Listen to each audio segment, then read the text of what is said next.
start with a deep dive, our film review, what the F happened, and let's start with the Dolphins on offense and the Eagles slowing them down somehow. You have multiple reasons why you think that was. You said on Sunday night, it's like size can beat speed, you know? Yes. And so it's like that seems what the Eagles have done here, but you looked at the nitty-gritty, exactly how they did that. Was it scheme? Was it just putting the dudes out there and slowing down those fast guys? And so I guess let's just start with, what's your big takeaway? How did the Eagles, from a macro standpoint, slow down the Dolphins? It is. Size beats speed, 100%. And in saying that, too, like, I know Philly is a all-time size team up front. Like, I'm not like embellishing and going, I've been around football, you know that, since the 80s, and watched the old Philadelphia Eagles and Reggie White and the Giants and the Cowboys of the 90s and all that. Scouting thighs and butts for a long time. Exactly right. I've been doing that. That's something my dad taught me at an early age. And their size is extraordinary on both sides of the ball. And that's where they compromise teams.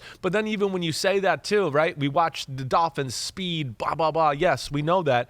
It's not like Philly's slow.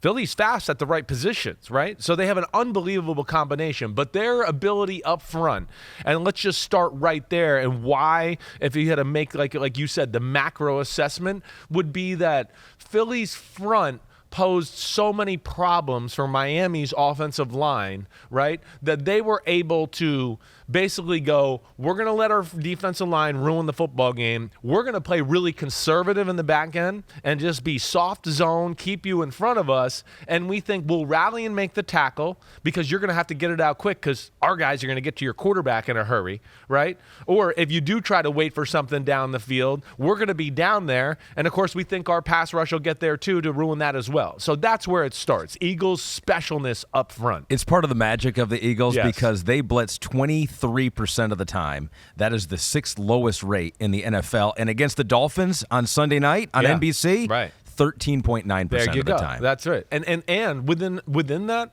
and I might be wrong, I'm watching the film, I'm watching a bunch of stuff.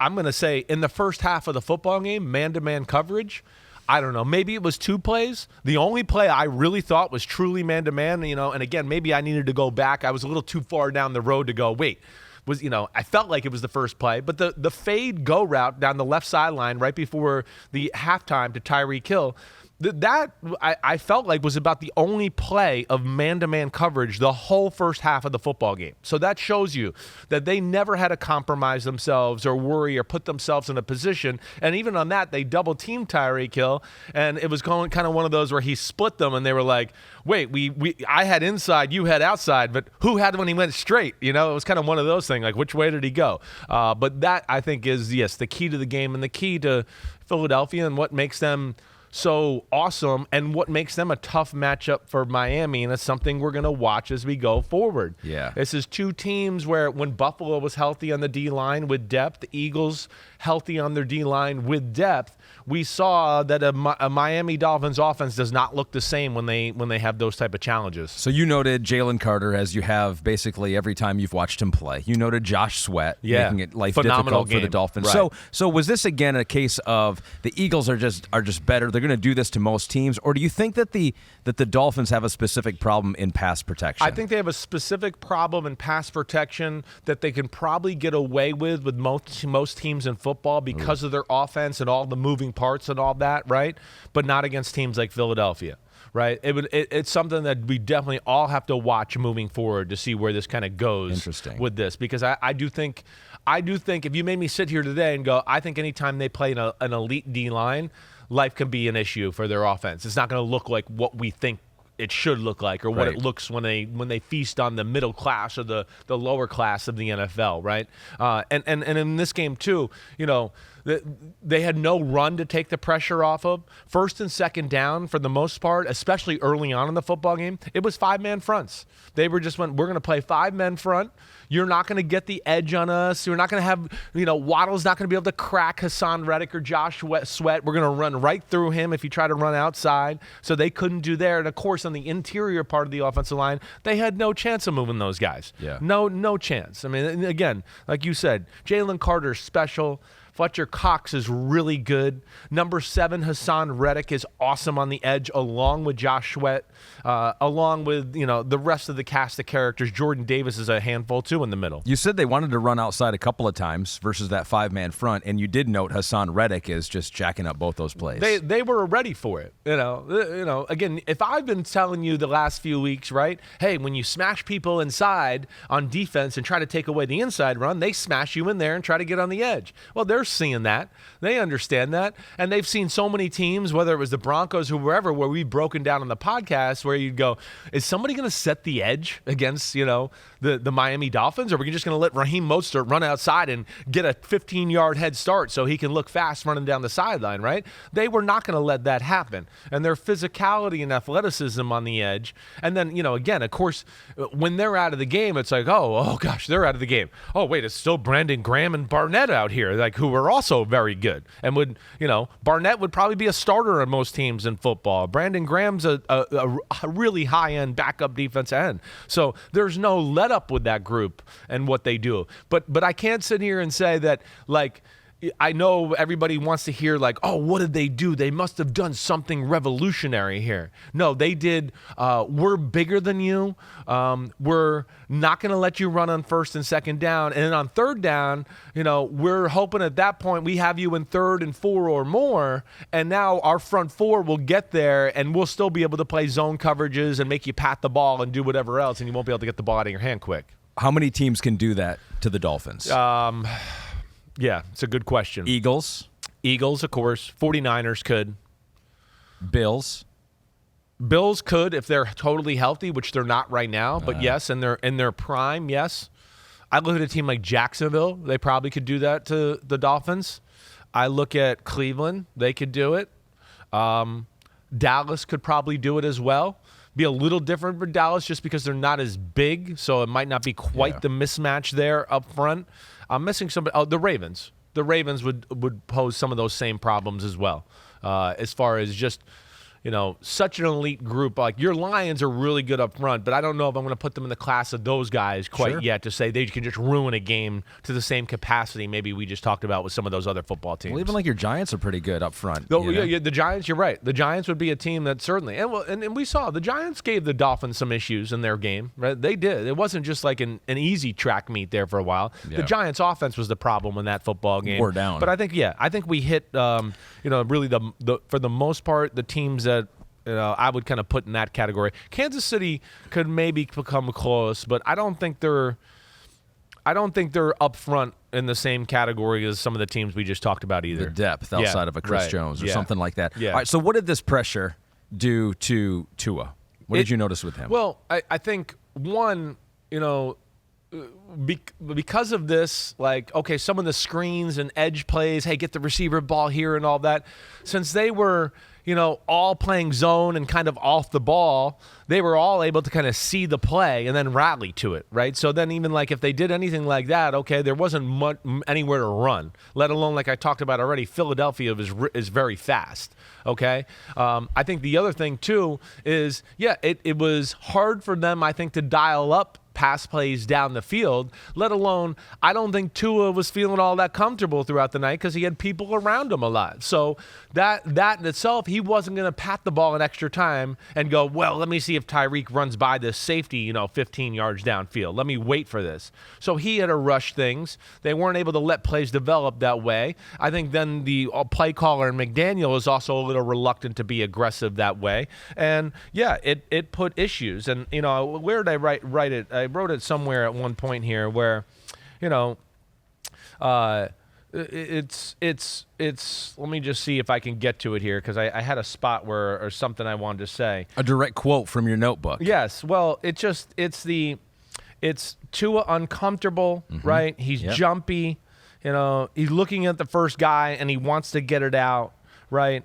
And Tua also, he's not the kind of guy in this type of game where he's going to, again, this is where a size quarterback would be different, Even like with Mahomes back in the Super Bowl against Philadelphia, the pocket's collapsing. Hey, I'll stand in there and wait one extra little tick here to throw the ball 15 or 20 yards down the field. Tua wasn't going to let them have a field day on him and just clean him out like that. So that affected, decisions and things as well for the Miami offense. He did throw one interception in the game. When did that happen?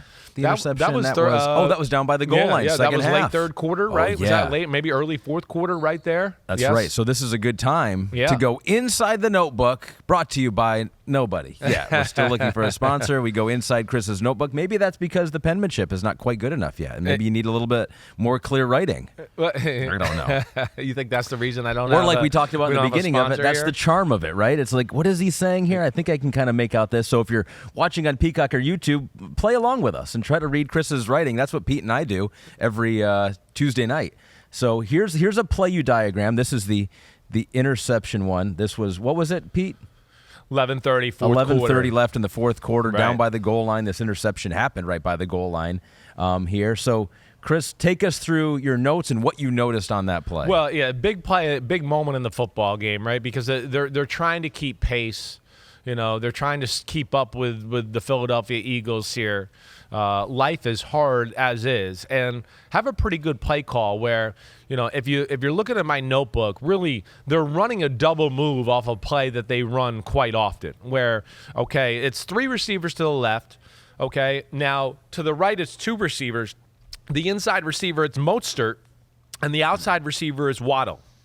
And a lot of the times there in their offense, we called this like read, halfback read, or we had different, language for it in certain offenses. But either way, really what the play is the halfback's reading the leverage in which the linebacker is playing him, right? If there's a zone and nobody's around him, he's just going to turn around and sit there. Okay. And then Waddle's going to run a 12-yard in-cut, 14-yard in-cut right behind it. And if it's zone, what you do is you kind of go, wait, linebacker, do you want to get depth and stop Waddle? Then I'm going to hit Mostert underneath. Oh, linebacker, you want to get aggressive on Mostert? Oh, then I'm going to hit Waddle behind you. If he plays man-to-man, he's got to kind of read the leverage of how he's being played. And, more times than not, they take away the inside, they come up, and they break out, and it becomes like a 5-yard out route by Mostert, and Waddle still runs the in-cut. Right, so they got to kind of get that type of look. It's man to man. So the linebacker covering him plays him like, hey, you're not going inside, and so he kind of goes up and acts like he's going to break out, and then he goes up. So now the linebacker goes, oh, no, and of course he kind of makes an aggressive move to stop that little out route, all right? And now he goes up on basically like a out and go, right? Yeah. And I draw this in my notes. Corner of the end zone, trying to go to the corner of the end zone. Exactly, going to like almost the front pylon there. Sure. And where Waddle, and where the play gets messed up and why Darius Slay gets the interception, Waddle on his in-cut, on this type of play here, more times than not is for like a too deep coverage, more than not. He needs to stay straight, right? He needs to go more towards the middle of the field. Go towards the free safety that's there, the goal post, whatever, right? So now he's taking Slay, who's covering him there, and he's keeping the safety in the middle of the field. But for whatever reason, he works his way back outside and brings everybody over there to Mostert. And Slay, who's covering Waddle and now has safety there too to help him, he kind of turns around to go, wait, we got people everywhere. Where's the ball? And as he looks, the ball's floating up in the air, and he goes and gets the interception. And that was, to me, again, you'd like to tell Tua, hey, see throws, make sure we don't let their mistake become our mistake, right? All of that. But that's tough because you're reading the double move and you're going, oh, wait, he got him. Let me get it out and throw a softball, let him go run underneath it. And Waddle kind of screwed him over and brings coverage over there, and that led to the interception. That was kind of night for the football game. Yeah, it just got him uncomfortable, it seemed like, all night. A couple other things you noted here. They showed the illusion of the blitz, but they still were just better rushed that for. way, right? You know how we talked about the Rams game? We were like, it was like in that game, it was like it's either blitz and they just show it, or it's like 4-man and it's just zone. And like I'm like, wait, give your guys a little advantage. Have a linebacker stand in the B gap every now and then, just so they have to go, whoa, we have to worry about him, and then you drop out and do all that. That to me is when they're at their best. So they did that, quite a few times in the football game. You're right.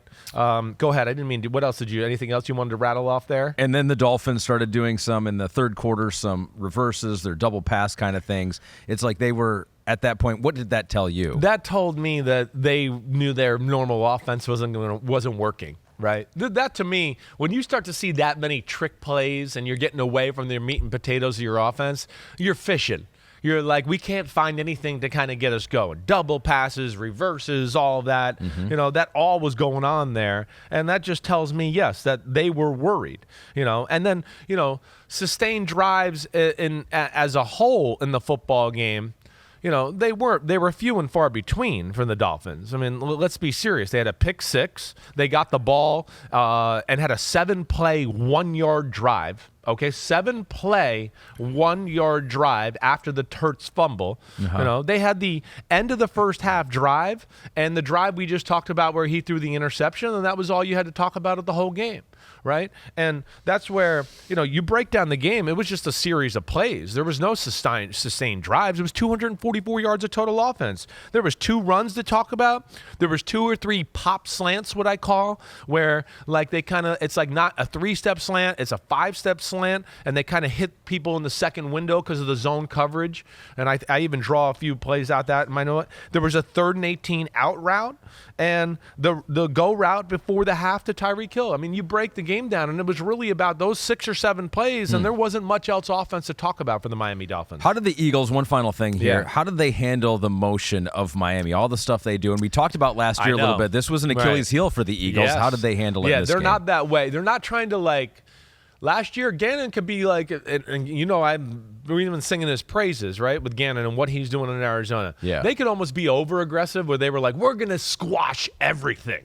You try to throw it 1 yard behind the line of scrimmage, we're going to tackle you 1 yard behind the line of scrimmage. You try to throw it here 4 yards, we're not going to let you throw it 4 yards, right? So they almost too aggressive to a point.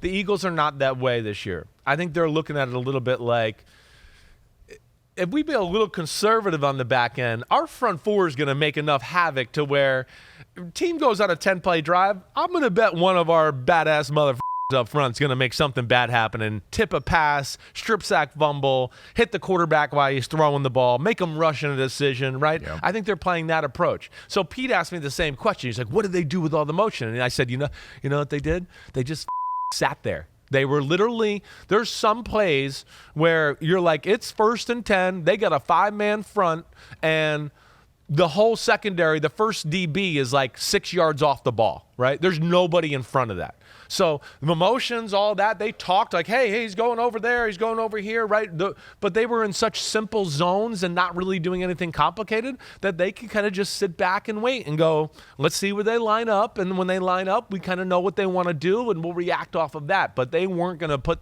or try to do anything super aggressive and give those, speedy dudes some chances. And they have a team that they don't have to take those risks. Yeah, sure. And that's huge. They were bigger, they were more physical, and they were almost as fast as the Dolphins on offense. Yo, what up, homies? Thanks for watching. Remember, subscribe to Chris Simms Unbuttoned. Right now, we got Sunday pod, right? So you can have it Monday morning. We recap all the action. Wednesday, it's the What the Happened podcast. We're going to get deep in the weeds on the key matchups of the week. And then Thursday, I'm picking games with that jerk Florio. So you know where to find us, homies. Keep watching. Peace out. We'll see you.